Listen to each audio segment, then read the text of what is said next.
12月8號，香港霍家傳出一條好引人矚目的喜訊，霍啟剛成功連任立法會議員。呢個消息就好似一粒石子投入平靜嘅湖面，一瞬間喺網上激起咗一層又一層嘅議論，好多網友都紛紛送上自己嘅誠摯祝福。霍啟剛呢次連任絕對唔係偶然，而係民心所向，實至名歸，係對佢過往工作成績嘅高度肯定。喺大眾固有嘅認知入面，富二代往往都同紈絝子弟、不學無術等負面標籤緊緊連埋一齊。但係霍啟剛就好似一股清流，徹徹底底打破咗外界對豪門公子嘅刻板印象。佢身上完全冇一啲豪門嘅架勢，一直都以謙遜低調嘅姿態示人。喺日常工作中，霍啟剛一直都將民眾嘅聲音放喺首位。佢深入基層，認真傾聽每一個民眾嘅心聲，將大家關心嘅問題逐個詳細記錄落嚟。唔管係關乎民生嘅細事，定係涉及城市發展嘅大事，佢都會用心去諗，做出實實在在嘅規劃。呢種踏踏實實嘅工作方式，令到佢俾人一種低調謙和、踏實能幹嘅信任感，真正做到咗取之於民，用之於民。記得有一次，霍啟剛喺社區走訪嗰陣，有一位老人家向佢反映社區嘅公共設施老化，俾居民嘅生活帶嚟好多不便。霍啟剛唔單止耐心傾聽老人家嘅傾訴，仲親自去到現場查看情況。之後，佢積極協調相關部門，推動社區公共設施嘅更新改造項目。喺佢嘅努力下，社區嘅公共設施煥然一新，居民嘅生活質素都得到咗顯著提升。呢件事喺社區入面傳開之後，大家對霍啟剛嘅認可度同好感度都大幅提升。正正就係呢種一直都將民眾利益放喺首位嘅工作態度，令到霍啟剛贏得咗市民嘅廣泛支持同認可。所以喺呢次選舉中，佢可以高票連任，都喺大家嘅意料之中。2025年對於霍啟剛嚟講，無疑就係一個升職豐收年。喺短短1年嘅時間入面，佢接連解鎖咗3個好有份量嘅身份。2月份，佢當選咗廣東省文聯副主席。7月份，出任大灣區體育文化研究院院長。12月份，又成功連任立法會議員。呢3個職務看似冇咩關聯，但實際上喺一定程度上都緊密契合咗內地同香港嘅聯繫，彰顯出霍啟剛喺促進內地同香港交流合作方面嘅擔當同作為。除咗呢3個新身份，霍啟剛身上仲肩負住人大代表、青聯會副主席、藝術發展局主席、天津政協委員等14個職務。喺身邊嘅人仲喺名利場入面爭相逐鹿，為咗一己私利爭到頭破血流嘅時候，霍啟剛早就憑藉自己嘅實力擺脫咗豪門少爺嘅桎梏，輕輕鬆鬆就站喺咗父輩都未能企及嘅職位上面。作為霍英東嘅長孫，霍啟剛鬆細就深受祖父嘅影響，接受住嚴格嘅愛國教育。霍英東呢位第一代愛國商人，係歷史上第一位享受國葬待遇嘅商人，佢嘅愛國事蹟就好似一座豐碑，激勵住一代又一代嘅霍家人。早喺抗美援朝期間，西方國家為咗抵制中國，停止向中國內地提供任何物資。當時嘅中國陷入咗進退兩難嘅困境，戰爭唔可以唔打，但物資又極度匱乏。原喺香港嘅霍英東得知呢個情況之後，唔理個人安危，立即組織船隊向內地運送咗大量急需嘅物資。呢啲物資就好似及時雨，幫助國家渡過咗呢次難關。周總理曾經用患難之交嚟稱讚霍英東，呢4個字蘊含住對霍英東愛國行為嘅高度認可同感激。1978年改革開放之後，霍英東積極響應國家號召，成為咗第一批投資內地嘅商人之一。佢先後投資建設咗國家第一間5星級酒店，參與建設咗好多座大橋，仲積極開發房地產等行業。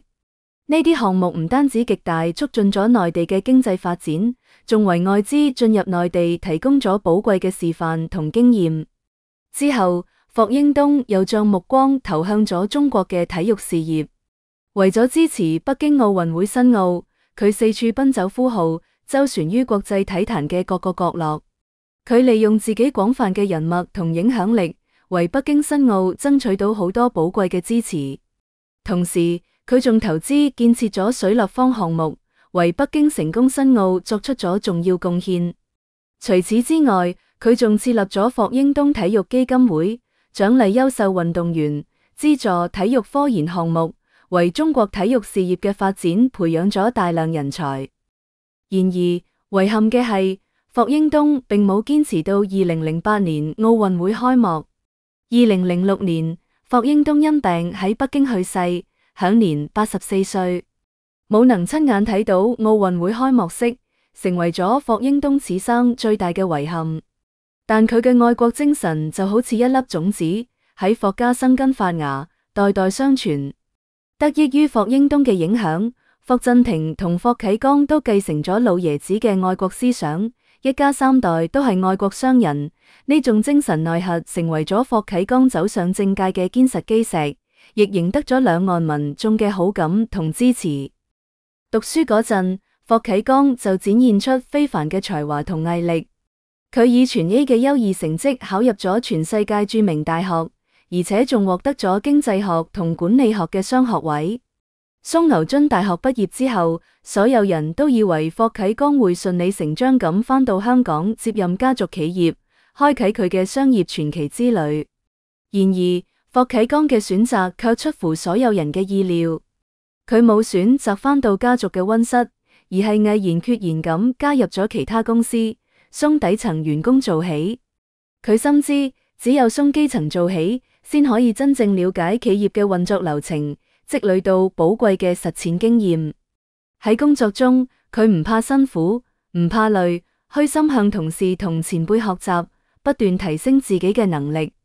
經過一段時間嘅積累同沉澱，霍啟剛憑借自己嘅智慧同努力，創立咗自己嘅公司。佢致力於幫助中國內地公司向外發展，積極搭建內地企業同國際市場之間嘅橋樑。喺佢嘅努力下，公司業務不斷拓展，喺一定程度上促進咗中國內地同香港以及國際上嘅合作同交流。佢用自己嘅實際行動，靠實幹打破咗外界對佢嘅印象，證明咗自己嘅實力。直到祖父霍英東嘅身體逐漸唔得之後，霍啟剛先放棄咗自己一手創辦嘅事業，毅然加入到家族企業。作為霍家嘅長子長孫，霍啟剛一直都明白自己肩負嘅使命同職責。佢深知家族企業嘅發展唔單止關係到家族嘅興衰榮辱，更關係到好多員工嘅生計同社會嘅穩定。喺霍啟剛嘅帶領下，霍氏集團就好似一艘揚帆起航嘅巨輪，喺市場嘅海洋入面乘風破浪，不斷突破行業天花板。佢運用自己喺大學所學嘅知識同喺創業過程中積累嘅經驗，對家族企業進行咗全面嘅改革同創新。佢注重人才培養同引進，加強企業嘅內部管理，拓展企業嘅業務領域，令到霍氏集團喺激烈嘅市場競爭中始終保持住領先地位。與此同時，霍啟剛喺政治舞台嘅道路上都走得一帆風順。佢憑借自己嘅愛國情懷、實幹精神同卓越嘅領導能力，贏得咗政府同民眾嘅信任同支持，逐漸喺政界嶄露頭角。霍啟剛之所以可以有今日嘅成就，除咗家族嘅影響同自己嘅努力之外，仲少唔咗妻子郭晶晶嘅托舉。郭晶晶作為中國跳水界嘅傳奇人物，喺冇結婚嗰陣，就憑借自己嘅實力同低調嘅行事風格，擁有一定嘅群眾基礎。佢有實力而且低調，長相端莊大方，符合中國人嘅審美標準，受到好多人嘅喜歡。喺同霍啟剛結婚之後，郭晶晶依然保持住低調嘅行事風格。佢冇因為嫁入豪門而變得張揚跋扈，反而更加親民。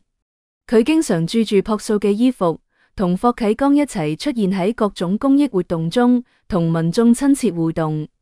呢種親民感令到霍啟剛擺脫咗豪門嘅距離感，更加容易獲得公眾嘅好感。再加上郭晶晶奧運冠軍嘅身份，喺體育界同公益界有極高嘅聲譽。佢同霍家嘅愛國形象相得益彰，亦喺無形中強調咗霍家嘅正面形象。喺霍啟剛競選立法會議員期間，郭晶晶更加親自上街拉票，同霍啟剛一齊派傳單。佢唔怕辛苦，穿梭喺大街小巷，向民眾介紹霍啟剛嘅理念同政績，為霍啟剛贏得咗好多選民嘅支持。呢種相互支持、夫妻同心嘅默契，進一步提升咗霍啟剛喺公眾心中嘅形象。更加難能可貴嘅係，郭晶晶雖然嫁入咗霍家，但佢從來都唔係豪門嘅附屬品。佢喺照顧家庭嘅同時，都冇耽誤自己嘅事業。如今嘅郭晶晶依然喺自己熱愛嘅體育事業中奮鬥住，佢積極參與各種體育公益活動，為中國體育事業嘅發展貢獻住自己嘅力量。兩人彼此喺自己喜歡嘅道路上各自奮鬥住，相互鼓勵，相互支持，成為咗眾人眼中嘅模範夫妻。毫無疑問，郭晶晶冇負面爭議嘅形象，為霍啟剛提供咗好多好感。佢嘅存在令到霍啟剛喺公眾眼中更加完美，亦為佢嘅政治生涯增添咗一抹亮麗嘅色彩。回顧霍啟剛嘅成長歷程，我哋可以睇到佢從一個豪門公子逐漸成長為政界新銳，每一步都走得堅實而有力。佢憑借自己嘅努力同才華，打破咗外界對佢嘅刻板印象，贏得咗民眾嘅認可同支持。佢嘅成功唔單止係個人嘅榮耀，更加係家族嘅驕傲，亦都係香港社會嘅榜樣。喺未來嘅道路上，霍啟剛肩負住更多嘅責任同使命。佢會繼續帶領霍氏集團發展壯大，為香港嘅經濟發展做出更大嘅貢獻。同時，佢亦會喺政治舞台上發揮更大嘅作用，積極推動內地同香港嘅交流合作，促進兩岸嘅共同發展。我哋希望霍啟剛可以帶住呢啲期待，繼續堅定咁走落去。唔管遇到幾大嘅困難同挑戰，都可以保持初心，唔忘使命，以更加飽滿嘅熱情同更加務實嘅態度，為香港嘅繁榮穩定，為國家嘅富強民主貢獻自己嘅力量。相信喺佢嘅努力下，未來嘅香港會更加美好，祖國嘅明天會更加輝煌。好啦，以上就係本期嘅內容。如果你鍾意我哋嘅節目，歡迎訂閱、點讚、轉發，感謝大家嘅支持。